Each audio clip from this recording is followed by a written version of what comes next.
అధ్యాయాన్ని 10వ వచనం 10, 12వ వచనం చదువుకుందాం. మంచి చదువు. ఇర్మియా గ్రంథము 10 నుంచి 12వ వచనం.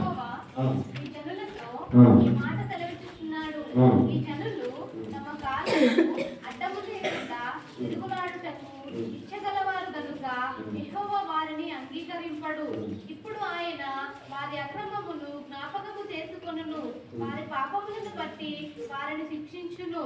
యెహోవా నాతో ఇట్లా నేను వారికి మేలు కలుగునట్లు ఈ ప్రజల నిమిత్తము ప్రార్థన చేయకుము. వారు ఉపవాసం ఉన్నప్పుడు నేను వారి మొరను వినను. వారు దహన బలి అయినను నైవేద్యమైనను అర్పించినప్పుడు నేను వాటిని అంగీకరింపను. ఖడ్గములనను క్షామములనను తెగులులనను వారిని నాశనము చేసేదను. పరిశుద్ధులైన తండ్రి, జీవము గల దేవా, జీవాధిపతి యేసయ్యా, నీ పరిశుద్ధమైన నామానికి వందనాలు. ధర్మశాస్త్రంలో ఉన్నటువంటి ఆశ్చర్యమైన సంగతులను, గూఢమైన సంగతులను దేవా మాకు బయలుపరచండి తండ్రి. ఇర్మియా గ్రంథంలో ఉన్నటువంటి మాటలను, సారాంశములను తండ్రి మాకు బయలుపరచండి, మాకు తెలియపరచండి. నా తండ్రి అవి విని గ్రహించి మా ఉదయంలో దాచుకొని నీ వాక్యానుసారంగా జీవించడానికి కొరకు, నడచడానికి కొరకు సహాయపడండి. నీ సన్నిధి ప్రత్యేకంగా మాతో, బిడ్డలతో, కుటుంబంతో ఆయన ఈ దినమందు ఆయన నీ బిడ్డలు నీ వాక్యం విని గ్రహించి తమ హృదయంలో దాచుకొని ఫలించడానికి అభివృద్ధి చెందాలన్నా వీళ్ళందరికీ తోడ్పడమని దీవించమని యేసయ్య నామం బట్టి ప్రార్థిస్తున్నాను తండ్రి. ఆమేన్. హల్లెలూయా. ఉపవాసం అంటే ఏంటిది అమ్మా? ఉపవాసం అంటే ఏంటిది? ఉపవాసం అంటే ఏంటి? ఉపవాసం అనగా దేవుడితో సంబంధం కలిగి ఉండడము, దేవుడితో సాహసం కలిగి ఉండడం. ఉపవాసము ద్వారానే దేవుడితో మాట్లాడతాము, ఉపవాసం ద్వారానే ప్రతిఫలాలు పొందుకుంటాము.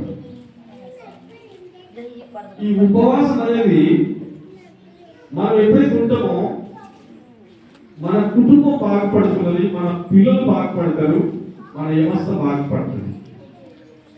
మనకు వచ్చినటువంటి చీకటి కానీ, మనకు వచ్చినటువంటి అంధకారం కానీ మనకు తొలగిపోతుంది. అందుకే ఉపవాసం అంటే దేవుడితో సహవాసం చేయడము, దేవుడితో సంబంధం కలిగి ఉండడము, దేవుని మాటలను వినడము, దేవుని మాటలకు లోబడము, దేవుని వాక్యానుసారంగా నడవడము, అనగా భయం కలిగి భక్తి కలిగి ఉండడము. మన శరీరాన్ని నలగొట్టుకొని మన ప్రభువు మనం ఎదగడం. శరీరాన్ని నలగొట్టకపోతే మనం ఎదగలేం కదా. మన శరీరాన్ని నలగొట్టుకొని ప్రభు సన్నిధానంలో గోజాడినప్పుడు ప్రతిఫలాలు మనకు ఉంటాయి. శరీరం నలగొట్టుకోవడం అంటే ఏంటి? ఆయన సన్నిధిలో మోకరించి ప్రార్థించి కన్నీరు కాల్చి ప్రభు నా జీవితానికి తోడ్పడండి, నాకు ఆరోగ్య విషయంలో కానీ, గర్భఫలం విషయంలో కానీ, నా కుటుంబ పరిస్థితుల విషయం కానీ, నాకు కలిగిన శ్రమలో దేవాలకు తోడు నన్ను విడిపించమని చేయడమే ఉపవాస ప్రార్థన.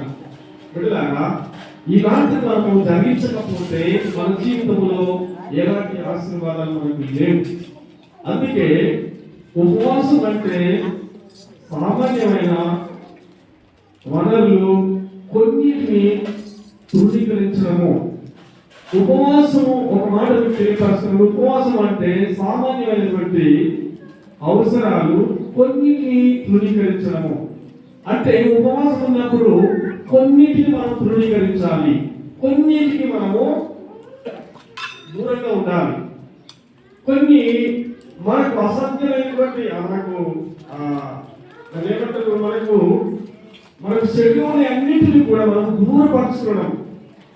అంటే మనకు ఏదైతే నచ్చని ఉన్నదో, ఏదైతే మనం చేయాలనుకుంటున్నామో దానికి మనం దూరంగా ఉండడం, కొన్ని వస్తువులను దూరం పెట్టడం, కొన్ని విషయాలను దూరం పెట్టడము. ఉపవాసం ద్వారా మంచి కార్యక్రమాలు ఉన్నాయి. ఉపవాసం ద్వారా బెనిఫిట్లు ఉన్నాయి. మనకు ఉపవాసం ద్వారా మనము లాభసాధనని పొందుకుంటాం మనం. కానీ ఉపవాసం అనేది లేకపోతే జంతువులుగా మనం ఒక తోటలో ఒక కమల ఎదుగుతుంది. చూసారా మీరు?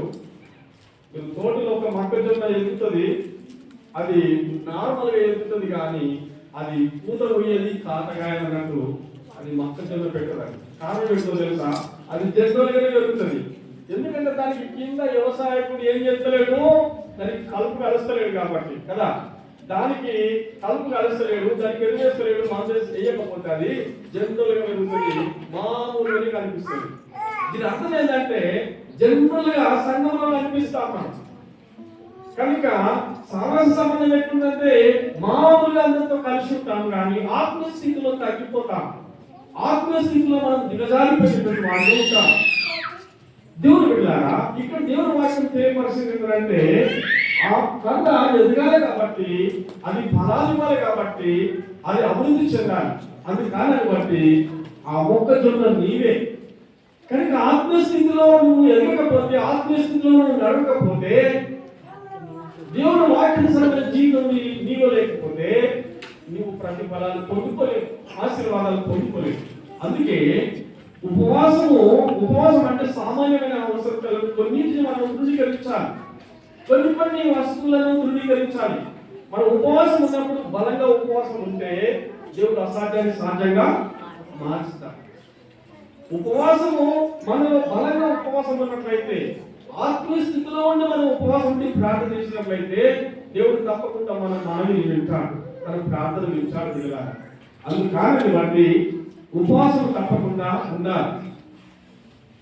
తర్వాత ఇక్కడ రెండోది, గత పాపములన్నిటికీ ఒక విరుగుడు, గత పాపములని రాశాడు. గత పాపములకు విరుగుడు కావాలి, గత పాపములకు విరుగుడు కావాలి. ఇష్టానుసారమైన జీవితము ఎదగాలి, ఇష్టానుసారమైన పాప జీవితానికి గుడ్ బై కావాలి. ఎప్పుడైతే ఇప్పుడు అవుతుందంటే పాపముల చేత నువ్వు నింపబడ్డ నీ జీవితంలో, అపరాధముల చేత నింపబడ్డ నీ జీవితంలో, శరీరానుసారంగా జీవిస్తున్న నీ జీవితంలో ఇరుగుడు ఎప్పుడైతుందంటే దేవుని సన్నిధానంలో ఉపవాసం ఉంటేనే తప్ప దేవుని మహిమను పొందుకోలేవు, దేవుని మహిమను పొందుకోలేవు. దేవుని వెళ్ళారా, ఇది ఎందుకంటే మన గత పాపములన్నీ విరుగుడు కావాలంటే, ప్రతి పాపం పోవాలంటే ఉపవాసం ద్వారానే, అన్నిటి ద్వారానే తప్ప దేని ద్వారా మన నుంచి ప్రతిదీ కూడా దూరం కాదు. మన తీసి పడేసుకోవాలి. అబ్రహాము సాయంకాలం వేళలో ఒక పెళ్ళ దూడను కోస్తాడు, కట్ చేస్తాడు, దేవుడికి బలిస్తాడు. ఒక పెళ్ళ దూడను సాయంకాలం కోసినప్పుడు అబ్రహాము ఏం చేస్తాడంటే దాన్ని 3 మండ్యాలు చేసేసి దానిలో ఉన్నటువంటి చెత్త శరీరాన్ని తీసుకొని పడేస్తాడు. పడేస్తాడు లేదు, అర్థమైంది కదా మీకు? దానిలో ఉన్న చెత్త శరీరం ఏం చేస్తాడు, పడేస్తాడు. పనికిరాని వస్తువులను పడేయాలి. పనికిరాని అని మనం వేసుకుంటామా? పనికిరాని మనం తీసుకుంటామా? ప్రతి వ్యక్తి కూడా పనికిరాని జీవితాన్ని, పనికిరాని వస్తువులని పడేయాలి. అబ్రహాము పనికిరాని యొక్క వాటన్నిటిని తీసుకుపోయి చెత్తకుడిలో పడేశాడు, దూరం పడేశాడు. ఈరోజు నీ జీవితంలో ఉపవాసం ద్వారా కొన్ని నీ జీవితానికి మార్పు అనేది జరుగుతుంటుంది. ఒక్కసారి మార్పు జరగకపోవచ్చు, కానీ మెల్లమెల్లగా నీ జీవితంలో మార్పు జరుగుతుంది. ఎందుకంటే ఈ రోజు నీ జీవితంలో మార్పు జరగాలంటే ఉపవాసము కూడిక తప్పకుండా అవసరమే. మీకు 3 రోజులు ఉపవాస ప్రార్థన, 7 రోజులు ఉపవాస ప్రార్థన, 21 రోజులు ఉపవాస ప్రార్థనలు, ఇవి ఆత్మీయ స్థితికి మనము వెళ్తున్నటువంటి గమ్యానికి సాదృశ్యంగా కనిపిస్తున్నది.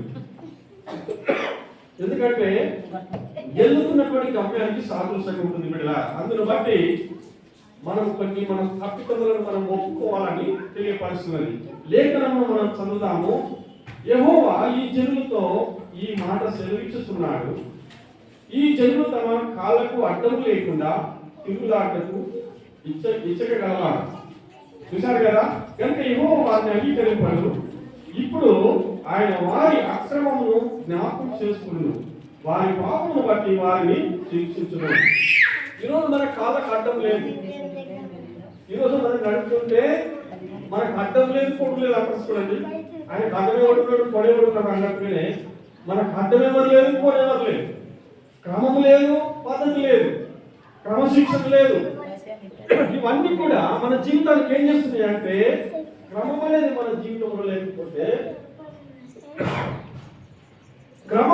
జీవితంలో లేకపోతే, మనకు అడ్డు కూడా లేదు. నిన్ను ఆపినోడు లేడు, నిన్ను పట్టుకునేటోడు లేదు, నిన్ను నడిపించేటోడు లేడు అని అంటారు కదా. కొందరు అంటారు మనిషికి వాడేటోడు అన్నట్టు.